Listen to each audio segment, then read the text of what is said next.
प्रश्नावली 3.2 का अब हम प्रश्न तीसरे का चौथा सॉल्व करेंगे। तो यहाँ पर भी ये रैखिक समीकरण दिए हुए हैं। इनमें हमें बताना है कि ये रैखिक समीकरणों के युग्म संगत हैं या असंगत हैं। तो हम इन दोनों रैखिक समीकरणों को नीचे कुछ इस प्रकार लिख सकते हैं। जो ये 11 हैं, इनका हम बराबर के इस तरफ पक्षांतरण कर देंगे तो माइनस के 11 हो जाएंगे और बराबर के इस तरफ 0 बचेगा। और जो ये -22 हैं, इनका हम बराबर के इस तरफ पक्षांतरण कर देंगे तो ये -22 बराबर के इस तरफ आएंगे तो +22 हो जाएंगे और बराबर के इस तरफ बचेगा 0। इस तरह हम लिख सकते हैं इन दोनों रैखिक समीकरणों को। तो यहाँ पर हमने जो +11 थे बराबर के उस तरफ पक्षांतरित कर दिए तो -11 हो गए और बाकी समीकरण ज्यों का त्यों रहा। और यहाँ पर -22 थे, हमने बराबर के उस तरफ पक्षांतरण कर दिया तो +22 हो गए। अब इन दोनों समीकरणों को हम समीकरण 1 और समीकरण 2 नाम दे देते हैं। अब यहाँ पर हम समीकरण 1 की तुलना करते हैं a1x + b1y + c1 बराबर 0 से, और समीकरण 2 की तुलना करते हैं हम a2x + b2y + c2 बराबर 0 से। तो यहाँ पर हम समीकरण 1 की तुलना अब करते हैं a1x + b1y + c1 बराबर 0 से। तो यहाँ पर देखेंगे हम, तो यहाँ पर a1 हो जाएगा 5, b1 हो जाएगा -3 और c1 हो जाएगा -11। a1 बराबर 5,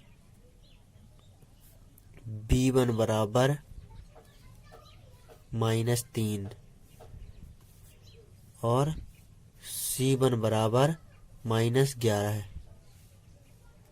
अब यहाँ पर समीकरण 2 देखेंगे हम। तो समीकरण 2 की तुलना करते हैं हम a2x + b2y + c2 बराबर 0 से। तो यहाँ पर जब हम समीकरण 2 की तुलना इससे करेंगे a2x + b2y + c2 बराबर 0 से, तो a2 हो जाएगा -10, b2 हो जाएगा 6 और c2 हो जाएगा 22। तो यहाँ पर a2 बराबर -10, b2 बराबर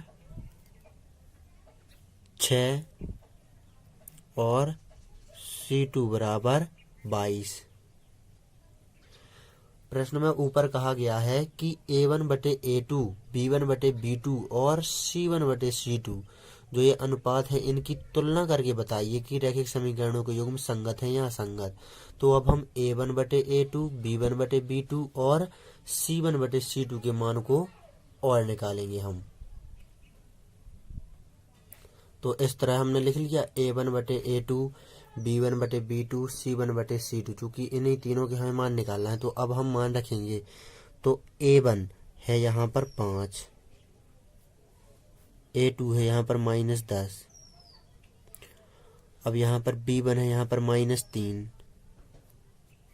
b2 है यहाँ पर 6, c1 है यहाँ पर -11, c2 है यहाँ पर 22।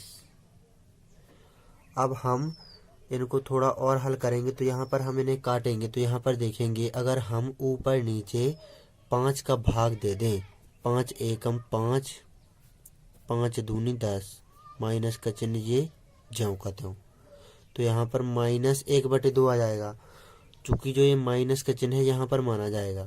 और यहाँ पर देखेंगे हम ऊपर नीचे अगर हम 3 का भाग दें, तो पहले तो हम ये माइनस का चिन्ह लगाते हैं। 3 एकम 3, 3 दूनी 6। तो यहाँ पर भी -1/2 ही है, ये -1/2 है और यहाँ पर ही -1/2 है। और यहाँ पर भी हम भाग दे देते हैं तो माइनस का चिन्ह लगाया, ये वाला ज्यों का त्यों। 11 एकम 11, 11 दूनी 22। यहाँ पर भी 11 का जब हम भाग दे देते हैं तो 1/2 आता है माइनस के। तो यहाँ पर तीनों जगह देखेंगे हम, यहाँ पर भी है -1/2, यहाँ पर भी है -1/2 और यहाँ पर भी है -1/2।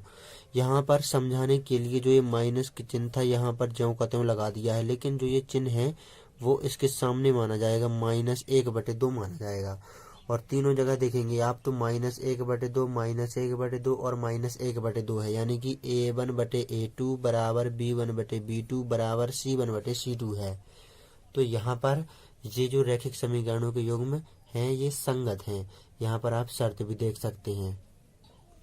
तो यहाँ पर देख सकते हैं आप जब इन दोनों शर्तों में से कोई एक शर्त लागू हो तब रैखिक समीकरणों के युग्म संगत होंगे। तो यहाँ पर ये वाली शर्त लागू हो रही है, a1/a2 बराबर b1/b2 बराबर c1/c2। चूंकि यहाँ पर a1/a2 जो a1/a2 है, b1/b2 है और c1/c2 है, इन तीनों के मान सेम ही है। तो यहाँ पर जो प्रश्नावली 3.2 का प्रश्न तीसरे का ये चौथा है, इनमें रैखिक समीकरण के युग्म संगत हैं। तो नोट कर लीजिए आप इस प्रश्न को अच्छी तरह से।